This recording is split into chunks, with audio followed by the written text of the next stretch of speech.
Hello, कैसे हैं प्यारे बच्चों आप सभी। मैं मंजू पांडे आप सभी का अपने यूट्यूब चैनल ज्ञान वाटिका में स्वागत करती हूँ। बच्चों, अगर आप हमारे इस चैनल पे नए हैं तो मेरे इस चैनल को सब्सक्राइब कर दीजिए और बेल आइकन के बटन को प्रेस करना मत भूलिएगा, जिससे मेरे आने वाली वीडियो की नोटिफिकेशन सबसे पहले आप तक पहुंचे। तो बच्चों, आज हम करेंगे मीरा बहन और बाघ पार्ट के प्रश्न और उत्तर। बच्चों, ये है मीरा बहन और बाघ पार्ट 2। इससे पहले मैं मीरा बहन और बाघ का जो है इसका पार्ट 1 बना चुकी हूँ। उसमें मैंने इस पार्ट को आपको बहुत अच्छे ढंग से आपको समझाया है।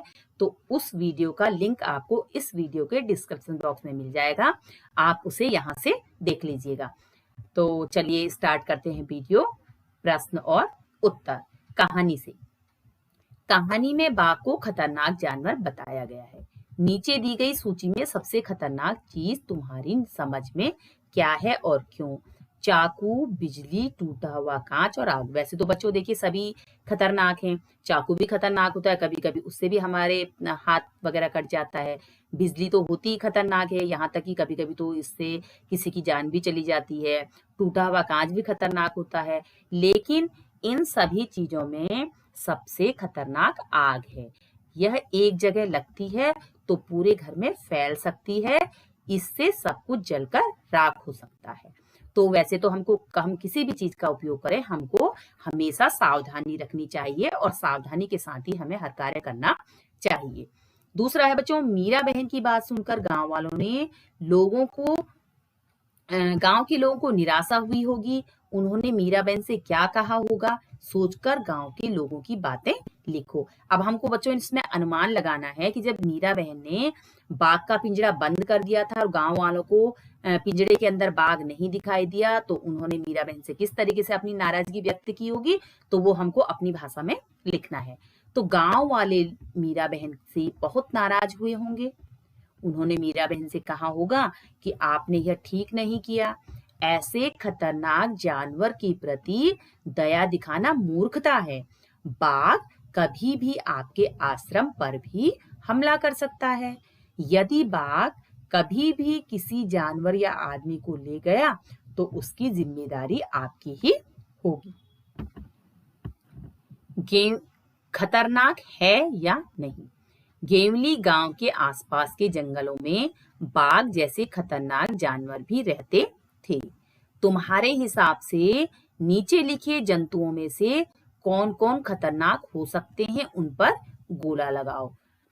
अब देखिए बच्चों, पहले तो सारे जानवर इसमें दिखाए गए। भैंस, चीता, बकरी, कुत्ता, बिल्ली, चूहा, सांप, बिच्छू, कछुआ, केंचुआ, तिलचट्टा, कबूतर और भालू। तो इसमें से बच्चों देखो खतरनाक हो सकते हैं चीता, कुत्ता, सांप, बिच्छू, भालू।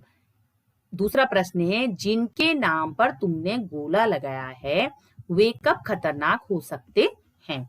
तो चीता, कुत्ता, सांप, बिच्छू, भालू ये जानवर तब खतरनाक हो सकते हैं जब इन्हें किसी खतरे की आशंका होती है या जब कोई इन्हें छेड़ता है। वैसे तो बच्चों जितने भी जानवर होते हैं, चाहे वो पालतू जानवर हो चाहे वो जंगली जानवर हो, जब उन्हें लगता है उन्हें किसी खतरे की आशंका होती है तो वो तो खतरनाक हो ही जाते, चाहे पालतू जानवर हो चाहे जंगली जानवर हो। तो हमें उन्हें जो है, चाहे पालतू जानवर हो तो भी हमें उन्हें छेड़ना नहीं चाहिए।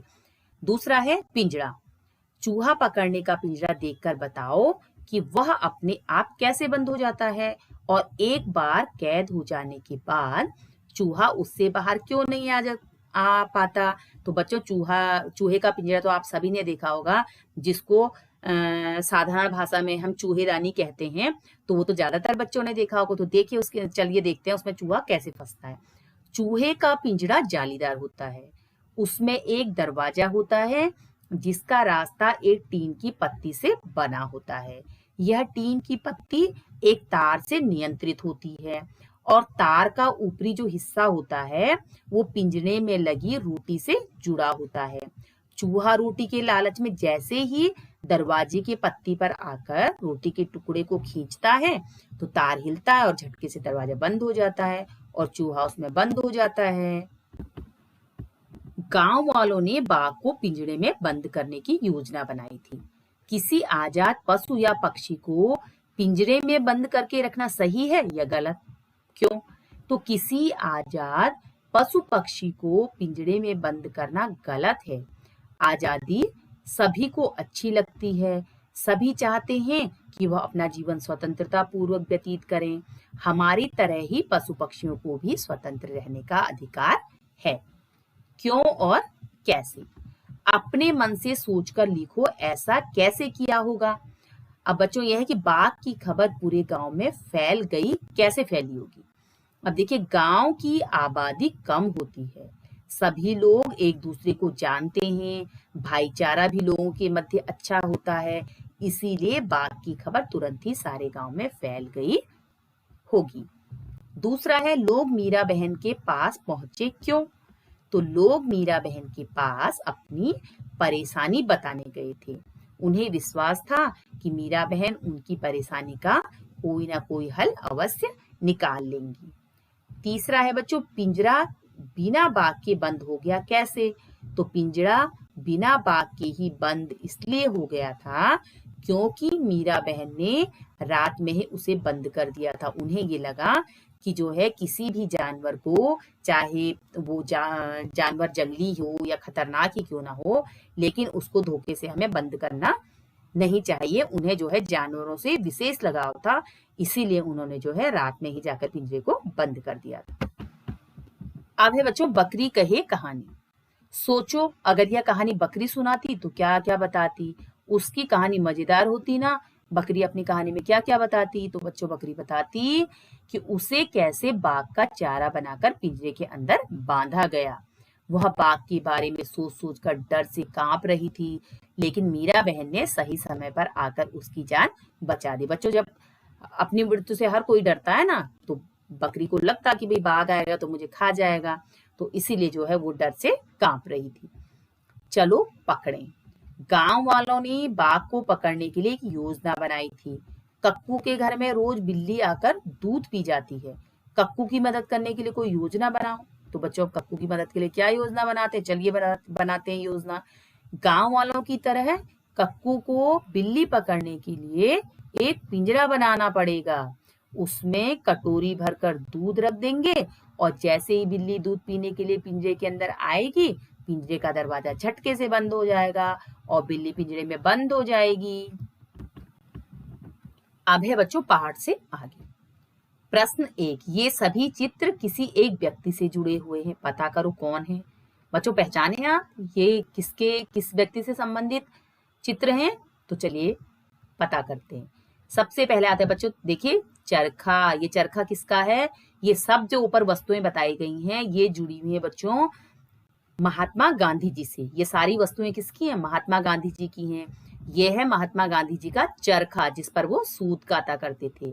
और ये है महात्मा गांधी जी की घड़ी, जिसको हमेशा जो है कमर में लटकाए रखते थे।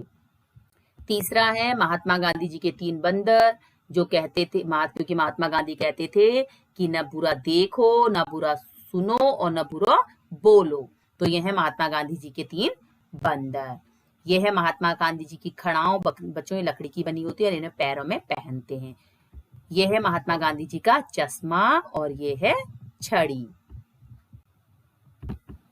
अब आता है कौन क्या है। पहला है बाघ, गाय, बकरी, हाथी और हिरन जानवर हैं।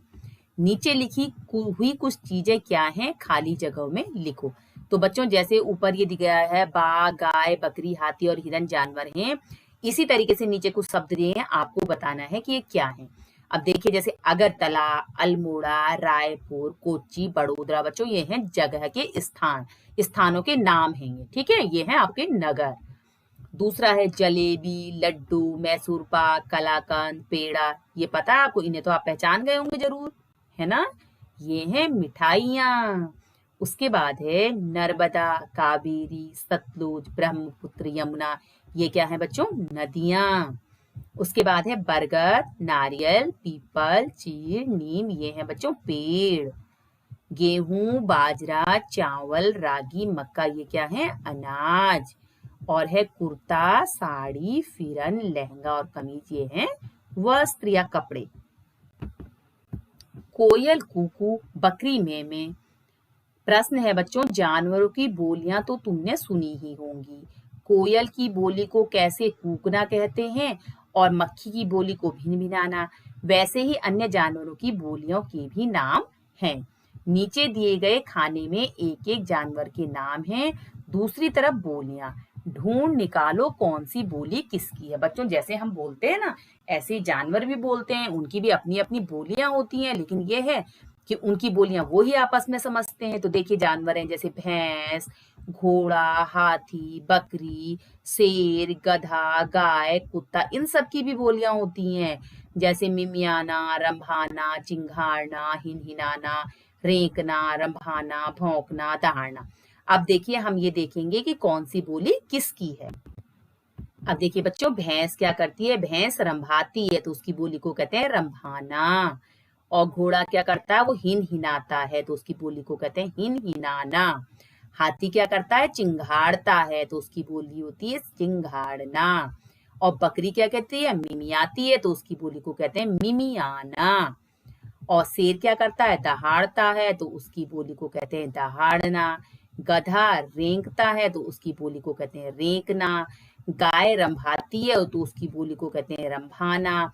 कुत्ता भौंकता है तो उसकी बोली को कहते हैं भौंकना। अब बच्चों हैं आता है ठीक करो। हवाई जहाज आसमान उड़ रहा है। तुम्हें यह वाक्य कुछ अटपटा लग रहा होगा। इस वाक्य को फिर से पढ़ो। हवाई जहाज आसमान में उड़ रहा है। अब इसी तरह इन वाक्यों को भी ठीक करो। धूप बैठकर ढोकला खाया, पुतुल काम करने मना कर दिया, लता सब मूंगफली खिलाई, पहाड़ी गांव बाग डर बना रहता है। तो बच्चों इसमें जो है हम कुछ शब्द जोड़ेंगे और उससे हमारा जो है वाक्य हमारे पूरे हो जाएंगे। तो चलिए देखते हैं। जैसे है धूप, धूप बैठकर ढोकला खाया, तो इसमें हम भर देंगे धूप में बैठकर ढोकला खाया। तो अब हमारा सेंटेंस क्लियर हो गया। पुतुल काम करने मना कर दिया, तो हम करेंगे पुतुल ने काम करने से मना कर दिया। तो ये हमारे सेंटेंस कैसे हो गए, एकदम हमारे सेंटेंस शुद्ध हो गए, है ना। पढ़ने में इनका उच्चारण हमारा एकदम सही हो गया, ये अटपटे नहीं लग रहे हैं। उसके बाद है लता सबको खिलाई, तो लता ने क्या खिलाई, लता ने सबको मूंगफली खिलाई। पहाड़ी गांव बाघ डर बना रहता है, तो इसमें भरेंगे हम पहाड़ी गांव में बाघ का डर बना रहा है। अब आता है, अब वे सभी शब्द फिर से लिखो जिन्हें तुमने जोड़ा है। अब देखिए हमने इसमें क्या क्या जोड़े थे। सबसे ऊपर वाले में हमने मैं जोड़ा, ने जोड़ा, से जोड़ा, ने, को, मैं और का, हमने ये शब्द जोड़े। तो बच्चों कैसी लगी आपको मेरी ये वीडियो? अगर आपको मेरी ये वीडियो पसंद आई हो तो इस वीडियो को लाइक, शेयर और हमारे इस चैनल को सब्सक्राइब अवश्य कीजिएगा। तब तक के लिए गुड बाय।